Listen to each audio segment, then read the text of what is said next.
it was, honey. To fight a war no one understands. The smartest dumb band in the land, the Beastie Boys, mix heady grooves, smart samples, and lowest common denominator gut punches. This New York trio consists of Adam Horovitz, or King Ad Rock as he is otherwise known, Adam Yauch, aka MCA, and Michael Diamond, affectionately known as Mike D. The band's story started a long time ago, way back in the late 1970s. America, at the time, was facing the start of the Ronald Reagan era, and a new breed of disillusioned youth was beginning to come of age. This is the never-told-before story of the Beastie Boys' musical evolution.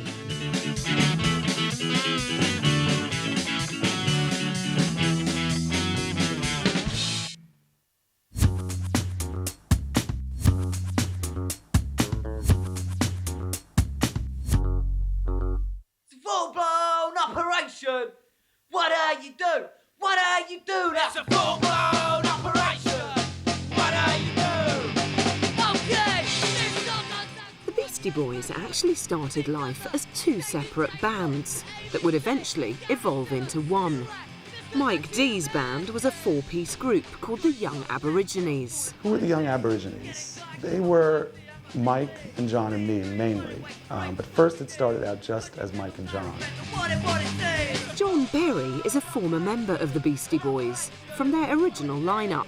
I played guitar. Jeremy played bass, and Mike played his drums.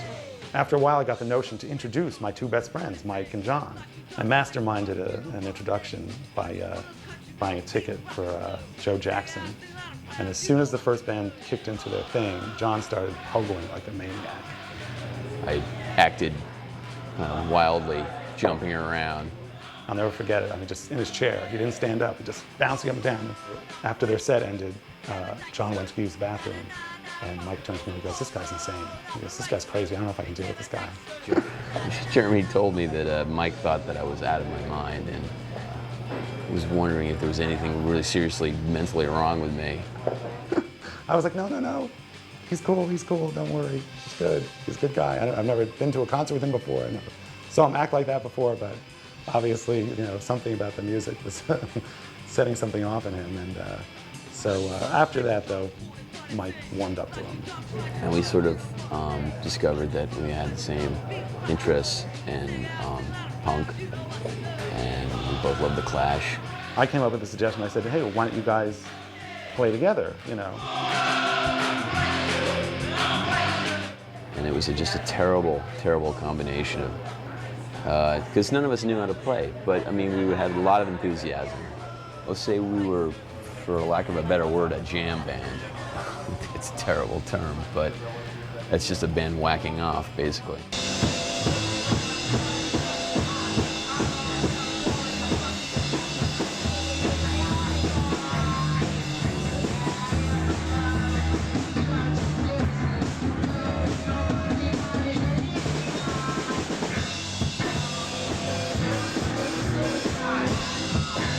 Here we got a picture of the Young Aborigines, and this is the only full-frame print I've got. We've got John and Mike and me at John's house. You can see the beer bottles lined up on the wall there, and some hubcap. And in the back here, you can actually see a little bit of Kate's kit. Kate's kit was made up of Mike's old kit, and this big conga drum that John's father had, and a bunch of other stuff. You can see Mike's kit is pretty snazzy. I had some bootleg bass, and I think John had a Gibson SG, and you can see there's like a plate of congealing food. It's just the details. It's all right there.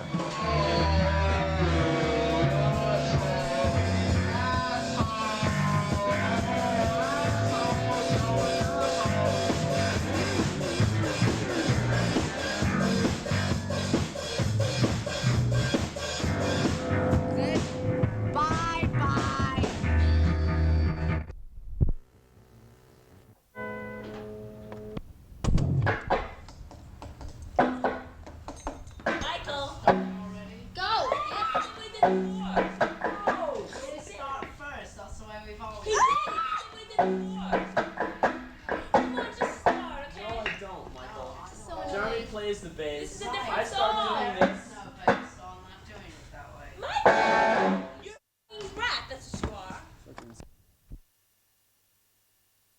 The Young and the Useless were a hardcore punk band. They were a little bit younger than the Beastie Boys, Young Aborigines. It was Adam Horovitz on guitar, Arthur Africano on bass, David Skilkin was lead singer, and I was the drummer.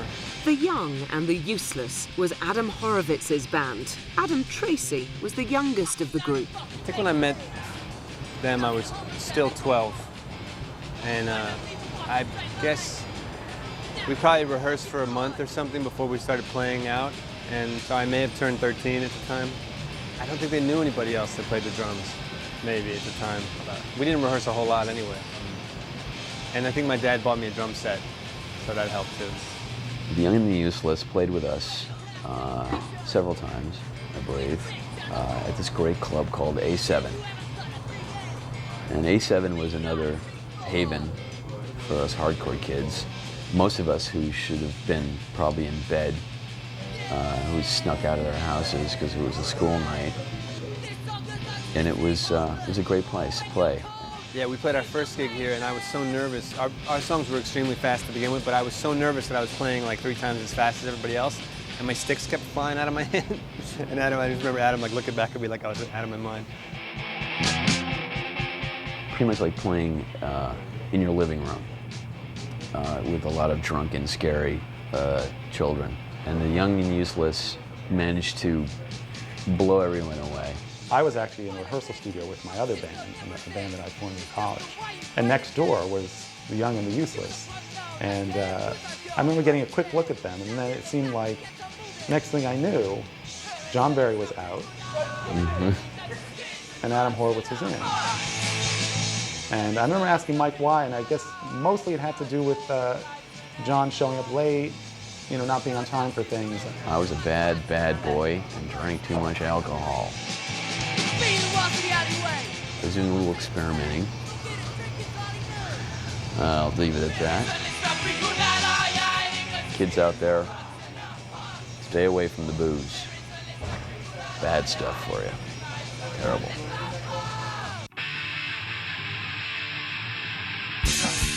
The hardcore punk scene centred around a small record shop in New York's East Village called Rat Cage Records. Well, I remember first hearing about Rat Cage Records in about 1981, and it was a little teeny store that was underground. Rat Cage was a record store on 9th Street between 2nd and 3rd Avenue. It was just about across the street from Veselka Diner. It became just kind of a focus point, a place where you could go to get the new records, you get T-shirts, you get badges, you know. Dave Parsons was the owner. I mean, Dave's shop stayed open till 4 in the morning at least. We'd just hang out there and eat and just hang out. I mean, it was sort of like base camp. Dave Parsons came up to us and said, hey, let's record a record, which we were, of course, completely excited about. He was really a big believer in the music, and he actually started then recording people and started his little Rat Cage Records label. We went to a studio and we recorded the EP, Pollywog Stew. The name they gave the EP, I can't remember, there was some reference, some inside joke between the 4 of them that led to that title. It was a great experience, and I learned a lot about actually trying to play for a recording, which is a lot different than playing for an audience. It turned out great, you know. It was a great thing. All the songs on there were about stuff that really happened, most of it, like Egg Raid on Mojo. I mean, that was a real incident. There was this guy named Mojo, and he was a bouncer at a club, and we hated him because he would never let us into the damn club. So we decided that there was going to be an egg raid on Mojo, that we were going to literally, you know, do the old Halloween trick and take a dozen eggs and throw them at him. And now, if this ever actually happened, I don't know. I was not there for the actual egg throwing. It may have happened. But nonetheless, these frustrations turned into the song, Egg Raid on Mojo, and, you know, next thing you know, he was probably bouncing people out of the show that they were playing. They brought Adam Yauch into the fold, while at the same time changing the name to the Beastie Boys.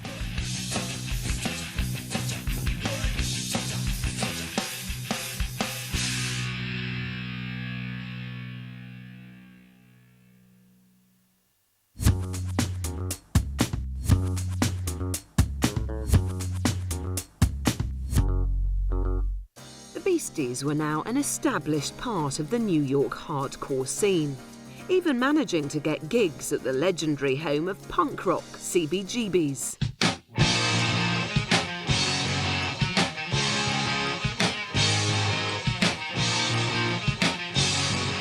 Well, what is CBGB's? Everybody wants to know. Everybody knows. I don't have to tell anybody what CBGB's is, do I?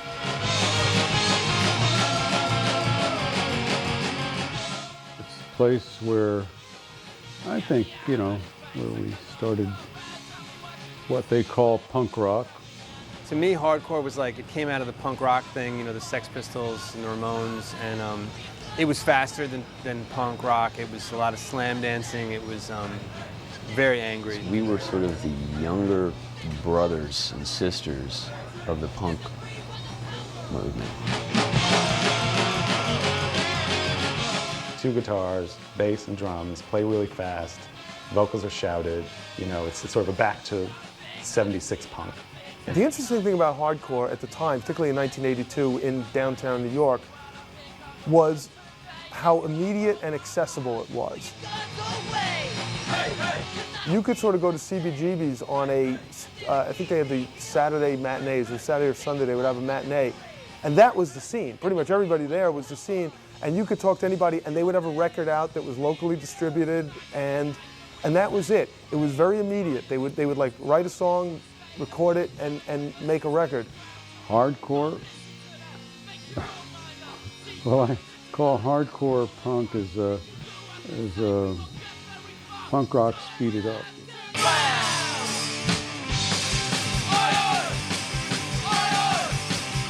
The second time they recorded, without me this time, and with Adam Horowitz on guitar, they decided to record this thing called Cookie Puss.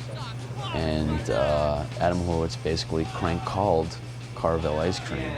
They have a cake called the Cookie Puss. It's an ice cream cake for birthdays, you know. And he called the store. Probably made someone's life miserable, and they put it all on tape. And it was brilliant. It was hilarious. No, it's terrible. Cookie Puss is terrible. They can't play. They had absolutely no ability as songwriters. It's like the worst hardcore record in the world. Chuck Klosterman has interviewed the Beastie Boys on many occasions. Had they remained in Cookie Puss and not became like a white rap band, you know, they'd all be working in record stores and Denny's now. There's no way they would have been successful. It was terrible. When I first heard Cookie Puss, I said, this is whack. Dr. Dre is a hip-hop legend and has known the Beastie Boys for many years. It was like this kind of weird record that sounded more hip-hop than it did alternative. But they were always considered like an alternative band thing. But it's cool because, I think it's cool retrospectively because people have, you know, they kind of see like the career arc of this band, and you know, anytime something becomes super popular, it becomes this interest in like its origin. So. I always thought they were just gonna be some like underground, obscure, alternative band you never knew who died on acid one day. Who knew? Cookie Puss brought them to the attention of another unlikely rap fan, a long-haired student at New York University. They weren't really serious about punk music, and clearly they weren't serious because when someone said, hey, you should be a rap band, they were like, okay, let's do that. So suddenly they got asked to play places and play Cookie Puss. Well, to do that, you really need a DJ. Rick Rubin was working out of his dorm room in NYU. Adam took me over there, and I met him, and I thought, this is a guy who's, you know, very serious about taking these guys further. And I remember when they came to Rick and asked him, will you DJ? Because Rick had the gear. You got to remember, Rick had the 2 turntables, the mixer, and the big Sirwin Vegas, so he actually could DJ. So suddenly it was like they turned to Rick, and Rick Rubin became DJ Double R. DJ Double R. And you know, he had interest in becoming a producer. And you know, and obviously like he ended up becoming, you know, arguably like the most important producer of the 80s. But at the time he was just this guy who just, I think, thought the Beastie Boys were really funny. I thought, wow, it's, you know, they've finally, you know, they've got someone here who really cares about them and wants to bring them to the forefront. He was a very ambitious guy, we all know. I mean, he was he was making records in a dorm room at NYU, right? I mean, that's the legend anyway. He was very into rap and hip hop, and I think when he heard them or saw them, something must have just clicked in his mind. Adam Dubin is a friend and former roommate of Rick Rubin. It was really about the energy. It was what Rick Rubin saw initially, that there really wasn't this wide gulf between what punk was doing in its essence and what rap was doing in its early essence. It was still, the energy was still there, and the ability to just do something like visceral and angry. Rap music was new. It was underground, it was in the clubs, and when you played a rap record at a club or a party, it evoked the grandest emotion from everybody. I remember when Ruben was telling me, he's like, yeah, I got these parties to DJ with the Beastie Boys, and it was Cookie Puss. Well, Cookie Puss was way more successful than anything the Beastie Boys or Young and Useless or whatever other bands they were had ever done. So it was like, you know, it doesn't take too much of a genius to figure, well, that's a good road, so they kept going down that road. And then Rick Rubin's ideas kicked in.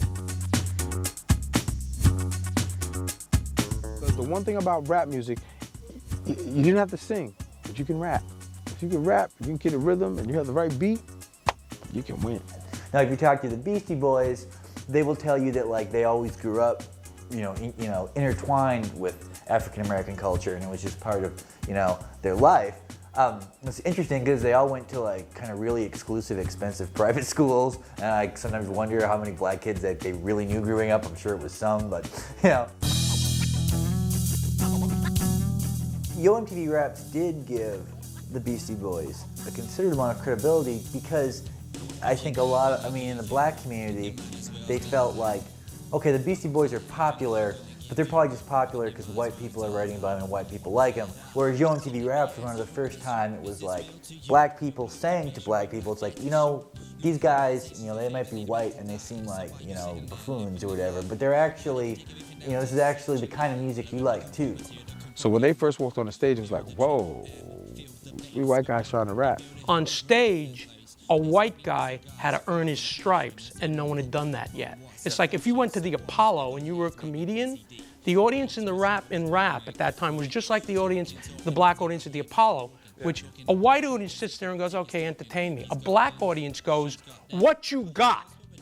What you got, sucker? Basically, because they want to be entertained.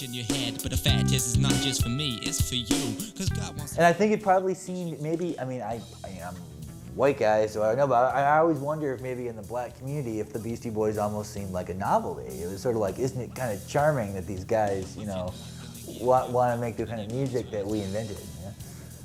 And someone walked over to me and he said, I know you're the backbone of all of this, because those three white boys don't know what they're doing. And I was like, wow, that's just really presumptuous of yourself. That was really, really presumptuous of them. And when the Beasties first came on, they were not greeted with widespread approval, but usually by the end of their set, they would have won the audience over. And they did that pretty quickly. We did a show in Virginia, and you had 5,000 little black girls screaming and hollering, trying to get to them. Wanting to have a good time and loving the guys just generally because they were real with what they were trying to say. They weren't trying to be black. They were trying to be the Beastie Boys. And it worked and it translated. The music translated, not the color. The reason why Beastie Boys sounded, they just made good records. DJ Red Alert is recognised and respected worldwide as one of the founding fathers of hip-hop. When I was playing in '86, there was a club called Union Square. And it was predominantly black. And at that time, there was two records that were so popular. One was Hold It Now, Hit It, and Paul Revere. And to us, it sounded good. We didn't care what nationality it was, it just sounded good. We like, what's this? But it caught our attention, it sounded funky. Some of the stuff that sounded funky, we liked it. The beats were very aggressive. So in hip hop, we always loved aggressive beats as far as stuff like from Aerosmith, stuff like from Queen, stuff Billy Squier, AC/DC. So those kind of beats were kind of similar to what they were doing with the alternative beats, with the big drums and the big bop, bop, boom, boom, bop, bop, and all that craziness. All we did is just scratch it. So you heard the zigga, zigga, boom, boom, da, zigga, boom, boom, bop. So we always used the same, like similar beats, so it was kind of like right there on the same thing. But it was the commentary and delivery that was a little different. Sometimes being a black member of a white group had its drawbacks. The time we went to perform over by Fenway Park in Boston, and there was myself and a guy named Say City, and they said, you guys gotta go around the back, because, you know, we don't have black people in this club. And we're like, what? Are you kidding me? And they stood up and said, yo, if they can't come through, we not coming through. And it caused such a big rush. They said, just go ahead, go ahead, go ahead, go ahead, go ahead. And I heard them say, like, when we were coming by, the guy goes, nigga lovers. I was like, you gotta be kidding me. This is come on, man. This is 1986, 87. Are you crazy? How could you, where'd that come from?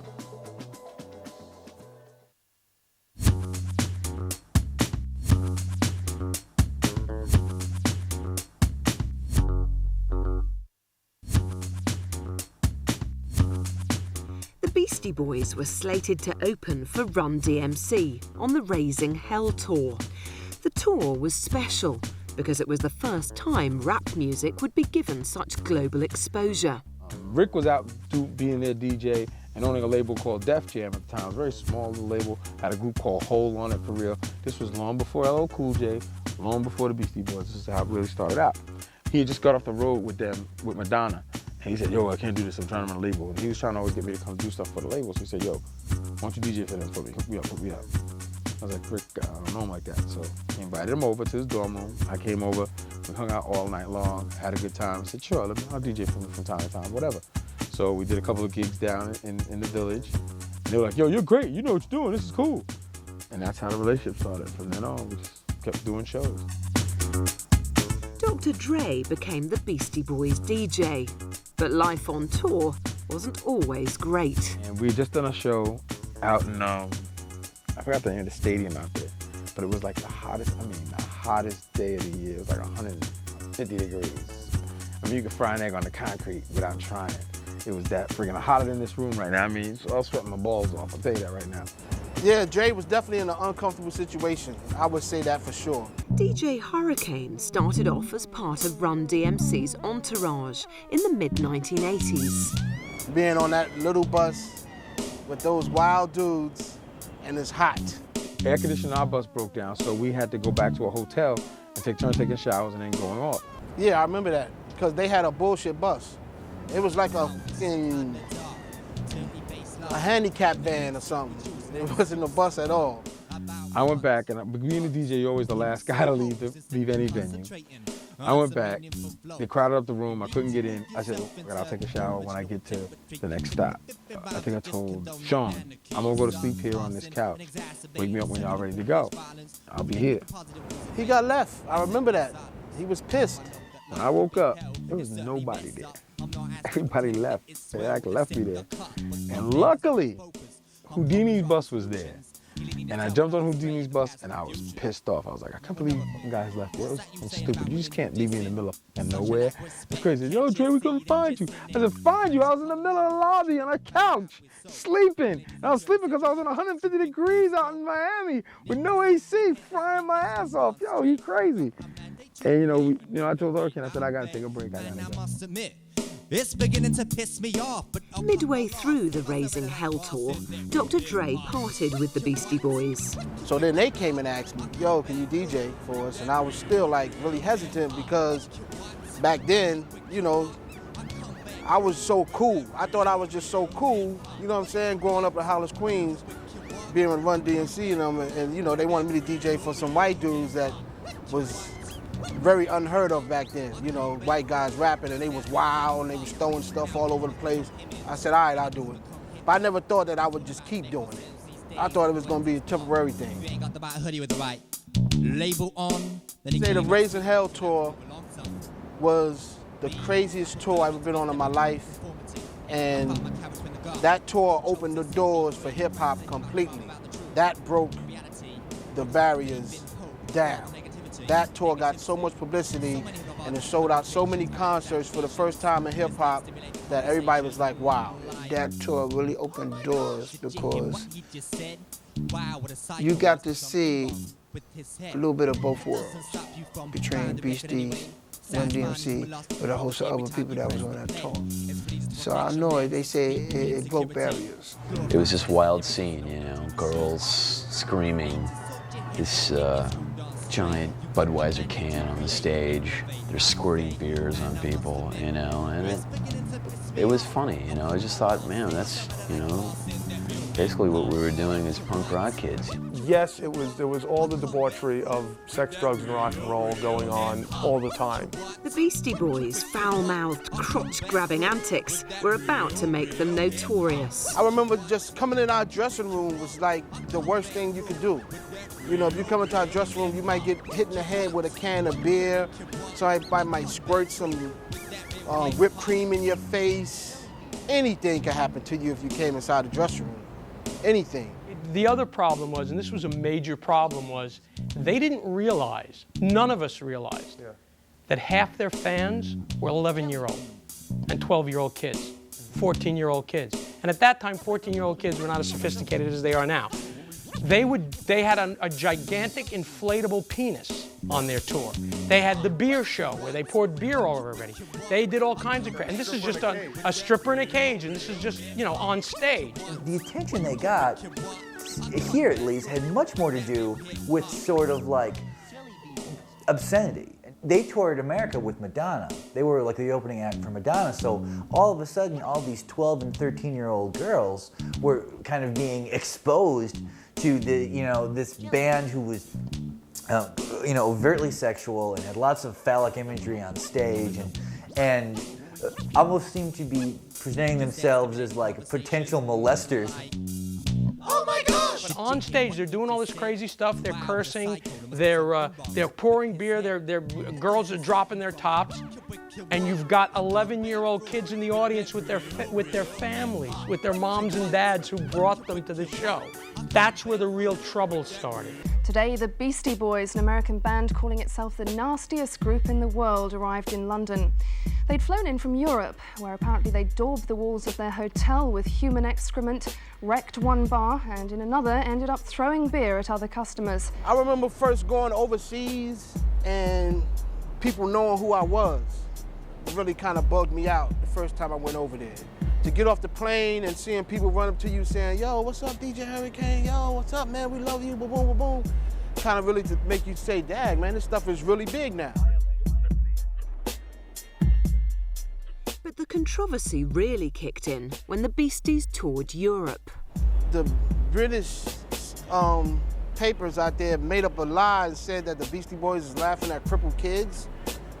And when we got to Europe, everybody was like protesting us, like really crazy, like they wanted to kill us. I think it's a shame that you have to write articles and make up lies to sell your papers. Because it's really stupid. The Beastie Boys, a band with few words, most of them unprintable. I remember getting to Liverpool and doing a concert. As soon as I got on the turntables, started scratching, people start throwing beer cans at me, talking about fully loaded beer cans. And I'm like ducking, like, I mean, one of them coming towards my face and I ducked. I was like, yo, y'all gotta stop throwing this stuff, right? So I'm thinking, all right, let me hurry and bring the guys out here, maybe they'll calm down. As soon as they came out, it got worse. It was like, okay, corral, it was like we was running from bullets. It was like throwing all kind of stuff at us. Then I remember, I believe it was MCA picked up something and threw it back in the crowd and it hit somebody. And the next thing you know, the police was at the hotel looking to arrest somebody. In 1986, the Beastie Boys released their debut LP, Licensed to Ill.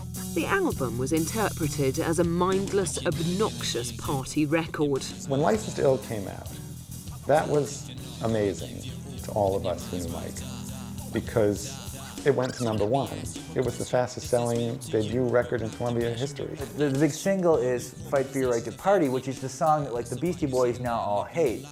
And will basically, it's hard to even get them to talk about it.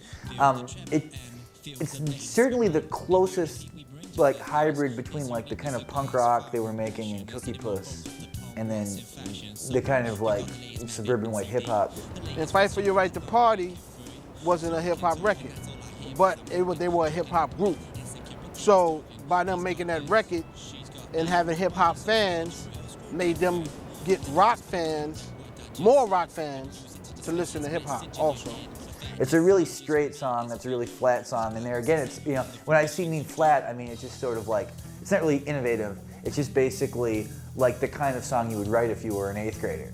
The world was introduced to the boys with their top 10 single and video, You Gotta Fight for Your Right to Party. You could have put Black and White Leader on that song and shown it to MTV and it would have been a hit. In fact, maybe we should have put Black and White Leader on it and shown it to MTV because it might have been a hit anyway. Virtually any video for that song would have been big, but would it have been as big as this? No, because this video also put the Beasties on MTV bragging about how great they were. It was designed to be played for MTV because MTV at the time wasn't going to play Paul Revere. It wasn't going to play the new style, but they knew this song you could do a great frat rap song like you said, and visually it would work and it would get them on MTV and get them set up. And that's what it did for them.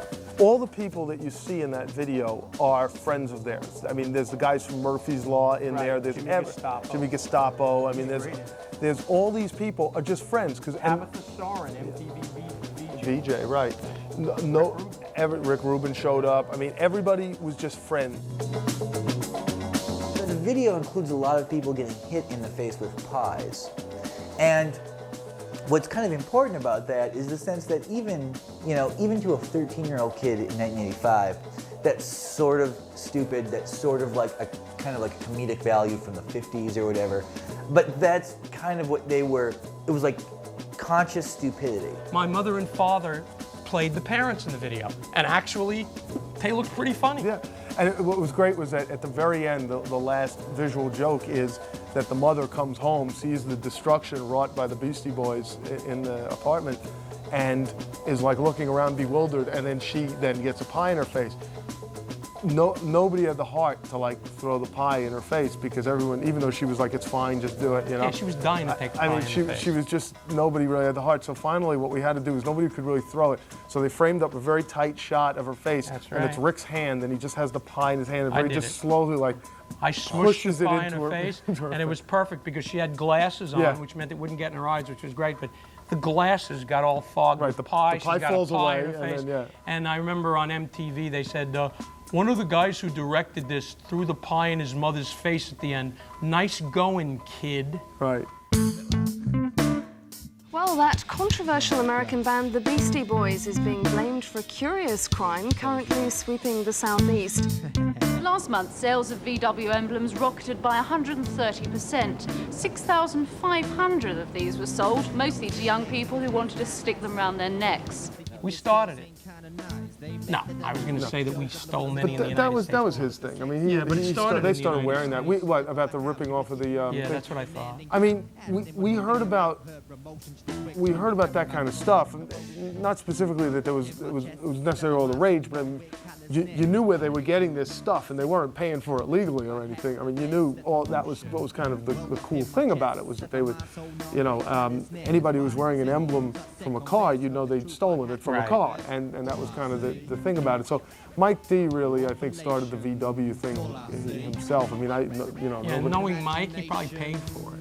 No, I don't know. I mean, I think a lot of actually what we were putting out that we were definitely enjoying ourselves and having a good time, but hopefully not harming anybody else. A number of things happened because of that video. Apparently, some kid had a fight for your right to party in somewhere in the United States and almost burned down his house.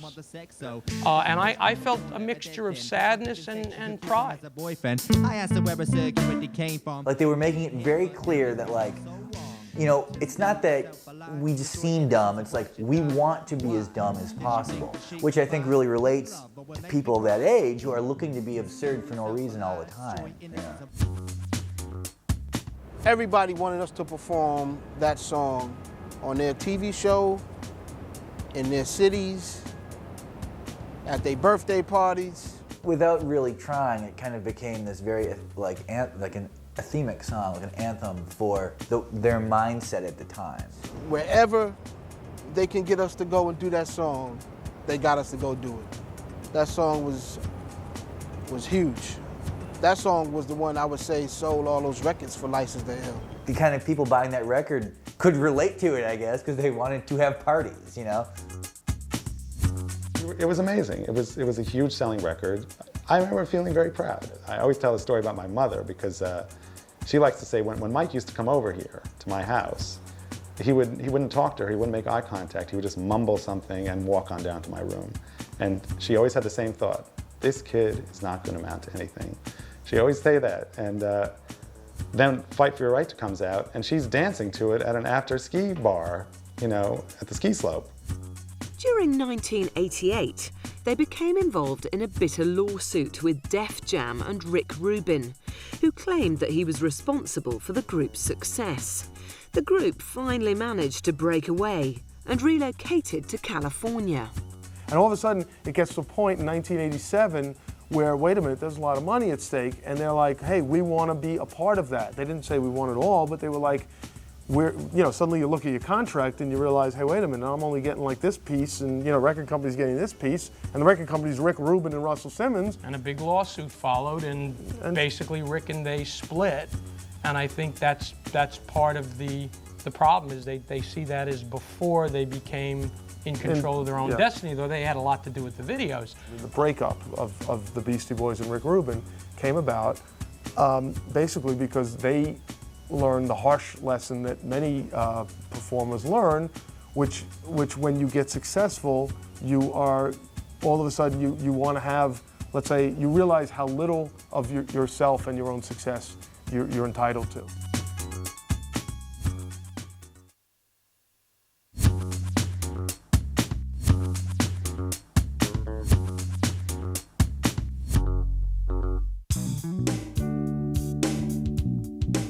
In 1989, the Beastie Boys released Paul's Boutique.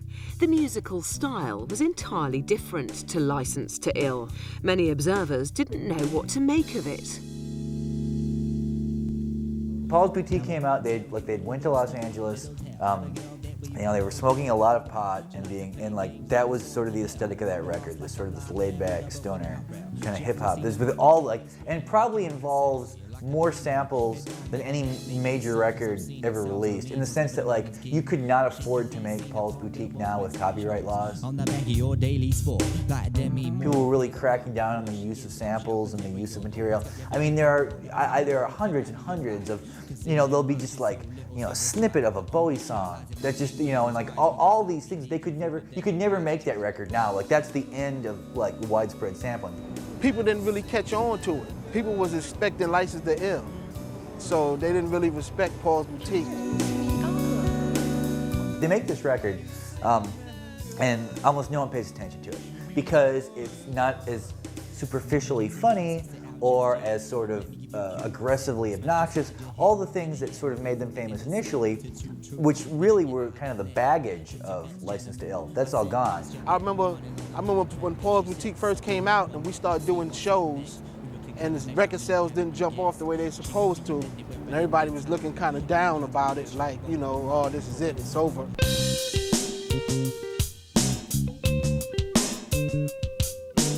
Well, I know Adam Yauch said that he thought it was going to be huge. They were working under the premise that okay, if this last record sold 12 million and this record is so much better and it's so much more serious, it's going to be like Fleetwood Mac's Rumors. It's going to just be massive. And then it did. I don't know really how it affected them because I think that, success happened to them so quickly and changed their life so dramatically that I don't know if they were really prepared to make a successful record every 2 or 3 years. I think that they were probably very close to disbanding. We went from visiting big arenas to smaller ones. So it was definitely a gut check, I think. Either you down or you ain't down. Either you're gonna jump off the ship now or you're not. I just get the impression that as personalities, their life had all changed, and one was dating Iona Sky, who was an actress, they were doing all these other things, and I think in a sense maybe that that when Paul's Boutique didn't do as well commercially, they were sort of like, well, okay, like we still made all this money off our first record, we did all these tours, and this record we liked, but it didn't do as well, we'll just see what happens. Maybe this is the last record we'll ever make.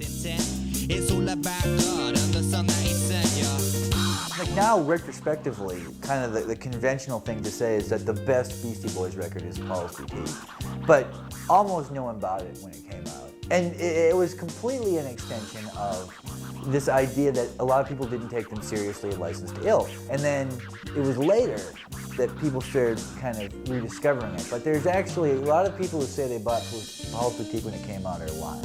But now, people love Paul's Boutique, Same people that probably didn't like it back then, when they go back and listen to it now, they love it.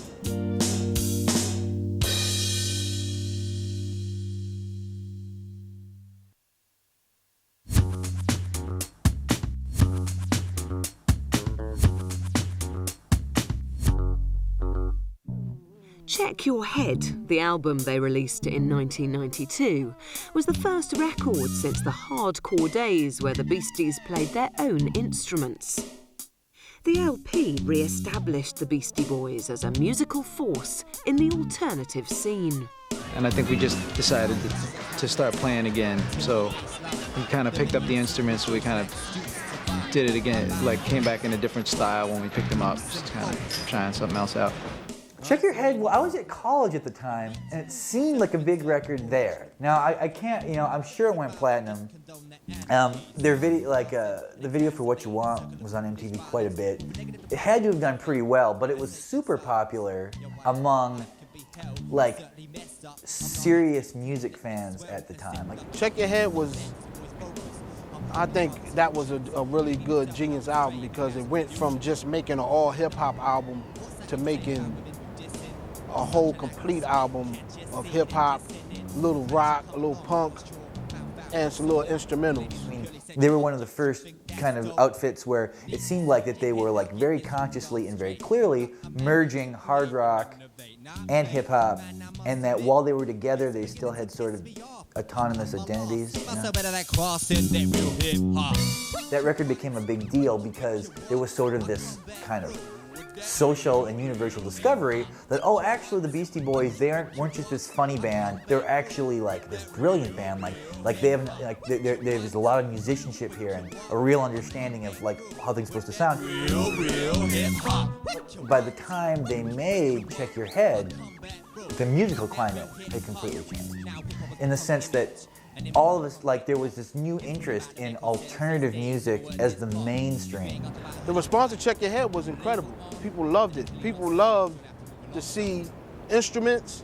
Like when you came to the show and Check Your Head, it was never done before. Nowadays you see people like Limp Bizkit and other rock bands trying to do what we did back then, which was pick up instruments, scratching with the instruments, rapping with instruments, and putting it all together in one on one plate. People were revising their take on the Beastie Boys, but they were revising it in a way that was more accurate. That these weren't just personalities, these were actually a very sort of talented and sophisticated band. That's the biggest thing Check Your Head did. It kind of made people come to the conclusion that the Beastie Boys were musically sophisticated, which had not been the case in the past. In 1994, Ill Communication was released. Its style was quite similar to Check Your Head, but this time it was more hip-hop focused. Sabotage to me is a very clear example of how the Beastie Boys have been always able to stay just slightly ahead of the cultural curve, in the sense that when that came out in 1994, the one thing that seemed to really interest them a lot and was of great interest to this huge mass of listener who hadn't, I guess, been able to experience this, was this sudden interest in the 1970s and 70s culture.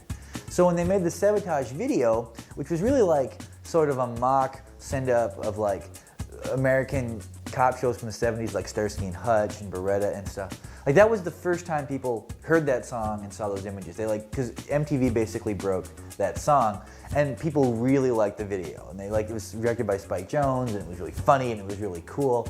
And it basically then positioned now the Beastie Boys as where they had been previously like a college rock band, now they were like, you know, like a major alternative rock band, and sort of really like one of the first rap rock bands. To me, that was like my favorite, Ill Communication, because the tours that we did on Ill Communication, the way we used to rock the crowd, when we did Sabotage and Sure Shot, and those songs like that, I mean, the crowds used to go so crazy from the shows we used to do. I mean, I wish I had some of them on video. It was just phenomenal. That was a hot year.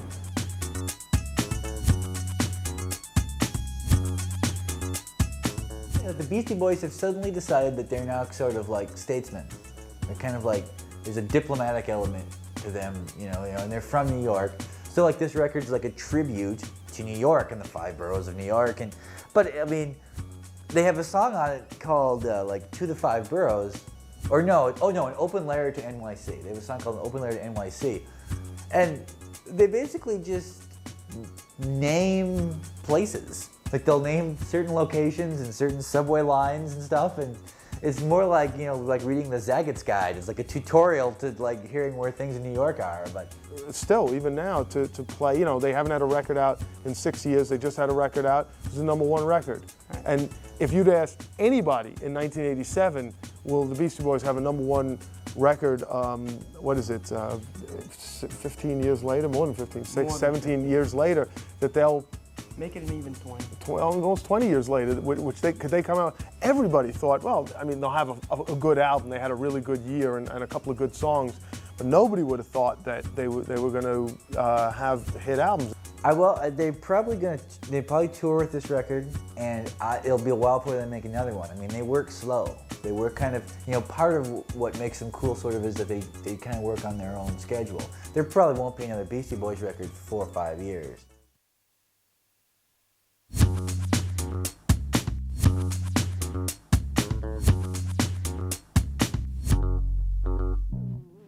After a trekking holiday through Tibet, Adam Yauch was suddenly drawn to the plight of the people there, whose country and culture was being occupied by China. He decided to stand up and do something about it, resulting in the first Tibetan freedom concert, held over 2 days in June 1996. There was just this big interest in the middle 90s in the United States about free Tibet. And you would see it on bumper stickers on cars, and you would hear people talking about it. It became kind of like, it was like a hipster cause.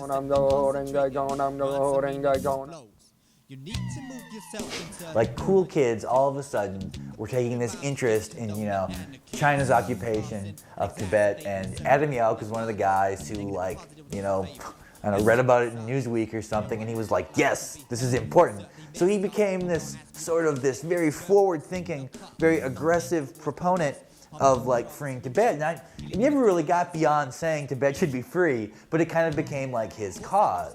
I don't know, they took it real serious, so I don't know. I just gotta say to myself, y'all, with the Dalai Lama? Y'all, the Dalai Lama? Okay, I can go with it, I guess. Founders in a piece. Got me on that one. Bill, come on, do something for us here. What are you giving us? It's one of these causes where you can't really disagree with it. I mean, who's going to say like, yeah, well, I think China should be able to like rob these monks of their culture? I mean, no one's going to disagree with freedom for Tibet, you know? I just always think it's funny whenever I see like a Free Tibet bumper sticker or like a Beastie Boys t-shirt that says Free Tibet. It's like, well, I don't know how that's going to manifest itself in any freedom, but you know, it's good you're thinking about it. But to me, it was basically doing another concert. You know, I mean, Yauch wanted to do it for that cause, so it was cool with me, and it was cool with everybody else to support him and what he wanted to do. What should really be happening is that all of us should be thanking the Tibetan people and the Chinese people who are here who are speaking out. We should be thanking them for participating in this nonviolent struggle. Anytime you try to do a political rock concert, you know, anytime you're trying to do something with a political purpose and you get all these big bands, it gets a lot of attention at first for its political leanings, but then it just becomes like, oh, look at all the good bands who are playing. Like, and then it just becomes like a Woodstock event. And it's like, you know, you get people going to that show who, you know, wouldn't care if like Tibet got attacked by Godzilla. You know, wouldn't even think of this. When I got on stage, you know, I thought of it as let's go to work. Let's do what we're supposed to do. You know, when that concert was going on, it just started to be like, oh wow, what a great show this is, because it was like Beastie Boys and Pearl Jam and a whole, you know, menagerie of other big acts. And then I think somebody got struck by lightning and died, and that was the main thing everyone remembers. You know? Although the Beasties were extremely successful, not everyone associated with the band was happy. I would say the reason why I parted was because it was like the Beastie Boys would work like every 5-6 years. And for me, you know, I got a family. I need to be constantly working. And, you know, it wasn't really benefiting me and my family to like work every 5 years. I remember like several times I'd be up there and like, you know, wouldn't even really be into it as much as I used to be into it. Financially, I felt like I should have been getting more than what I was getting. You know, like if you go to work and you're not happy with how much money you're making, when you at work, you're not gonna be happy, you know what I mean? It don't matter what kind of job you're doing. If you go to work and you're like, man, I should be making some more money than I'm making, then you're not gonna be all the way concentrating all the way there. And that's how I felt. I felt like I should have been making more money than what I was making as far as how long I was down. After 12 years of loyal service, DJ Hurricane decided to leave the band.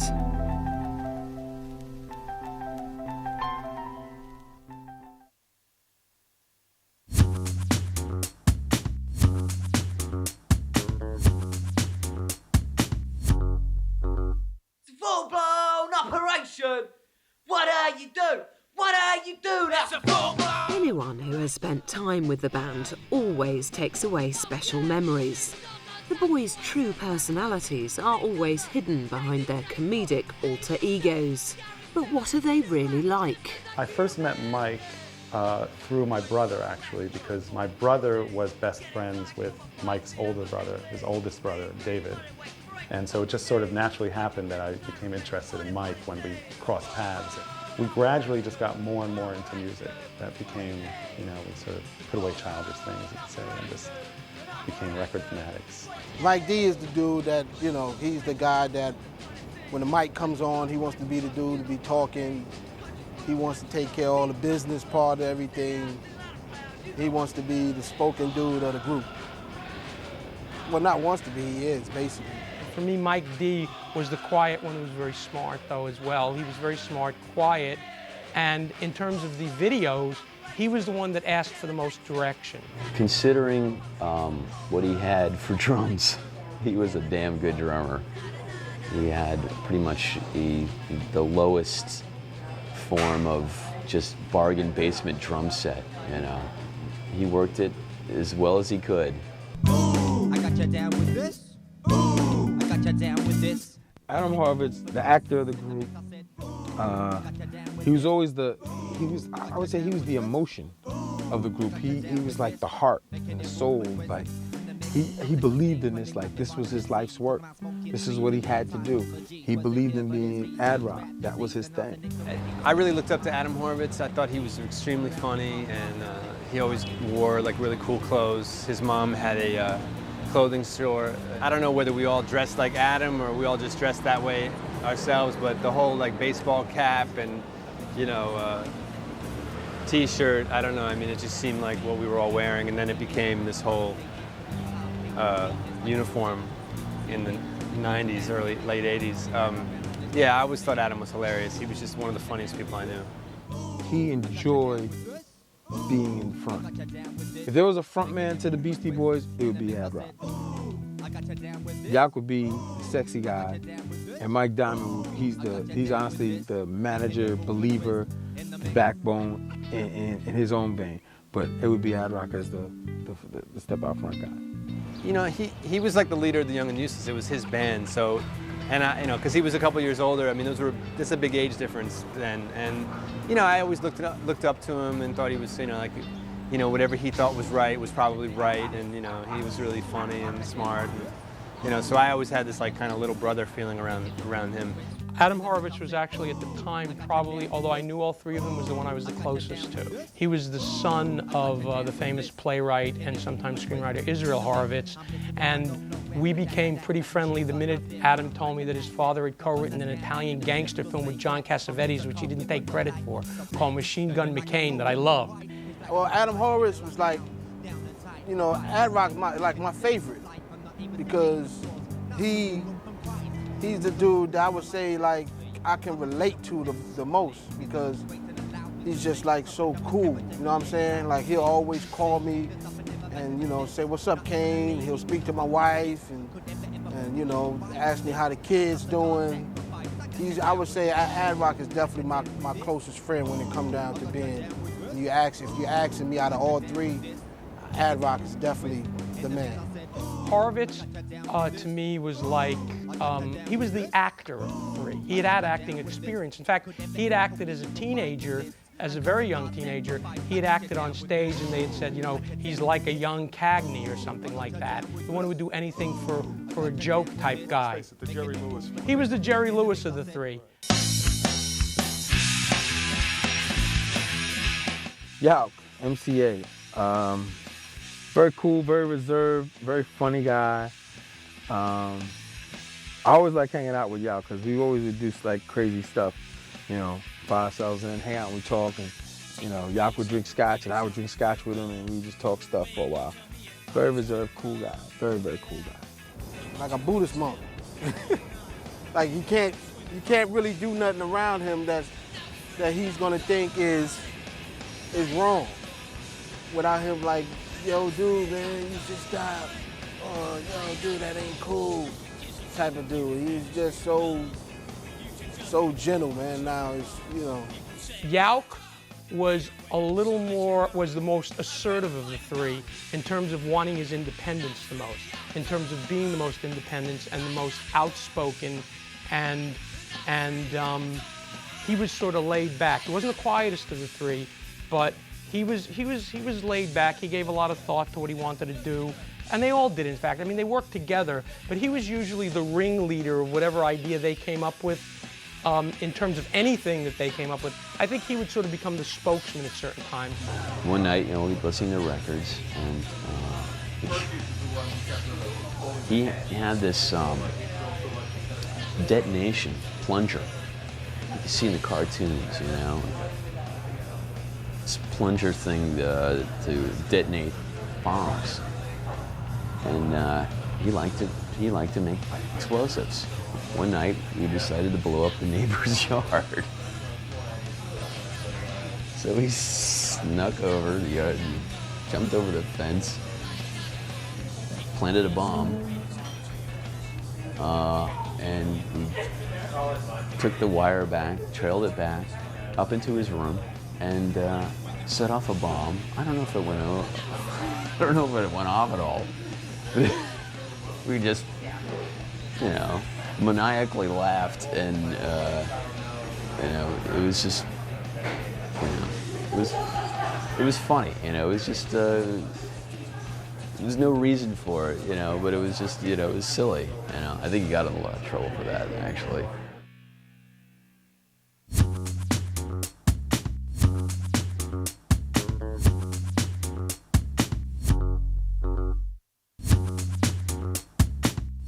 Despite an existence that's bridged nearly 2 decades, the Beasties seem incapable of resting on their laurels and just offering retreads of their earlier work.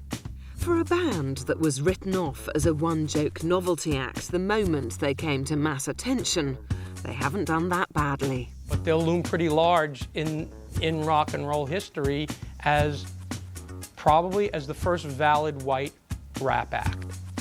They have proved people wrong a lot. No one thought that they would have more than one record. Beastie Boys, they Caucasians.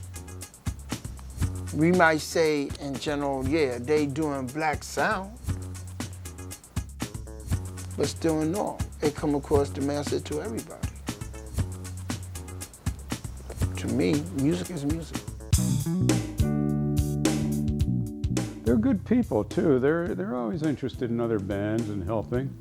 They're very good. I mean, to have been around for this long, first of all, they're going on, I mean, what is that, 23 years? I mean, it's a huge accomplishment, and they've kept their heads, you know, they've really survived. So many years later, they're not really just a footnote in music. They actually are able to pack, you know, arenas. In fact, every white act, whether they want to believe it or not, including Kid Rock and guys like that, they may be, or Eminem, they may be different, but every white act that does rap owes something to them, just like every white rock and roll guy owes something to Elvis. I would sum them up as being one of the greatest hip hop groups to live. You know, definitely one of the top. Their ability to continue to grow and reinvent themselves and stay new. That's their legacy. They're still valid. They're still doing it, and they're still doing it well, and they've still got a sense of humor about themselves, which is a very key thing. So their legacy will loom large. At least as big as Michelangelo. At least as big as Michelangelo, if not as big as Titian. Except they don't work on ceilings. No.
Say